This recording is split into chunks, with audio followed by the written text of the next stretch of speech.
शेतकऱ्यांच्या दृष्टीने अभिभाषणामध्ये महामहिम राज्यपाल महोदयांनी शेतकऱ्यांच्या हितासाठी केलेल्या काही योजनांना स्पर्श केला।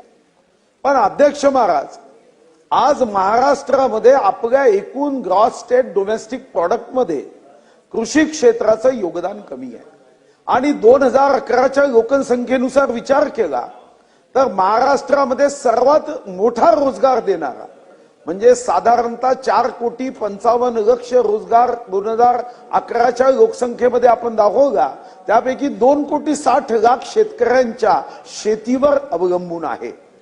आज दुर्दैवाने शेतीचं भौगोलिक क्षेत्र 1.34 हेक्टर पर्यंत मर्यादित आलंय। शेतकऱ्यांना सर्वात मोठी मदत ही शासनाच्या वतीने करावयाची असेल तर ती कर्जमुक्तीची आहे। त्याला पुन्हा एकदा या बोझ्यातून मुक्त केलं पाहिजे, या ओझ्यातून मुक्त केलं पाहिजे। आणि खरं तर आपण राज्य सरकारचा मॅनिफेस्टो देतानाच या संदर्भामध्ये आपली भूमिका स्पष्ट केली की आपण कर्जमुक्ती देणार आणि मला विश्वास आहे की आपण रघुकुल रीत सदा चली आई प्राण जाय पर वचन न जाय।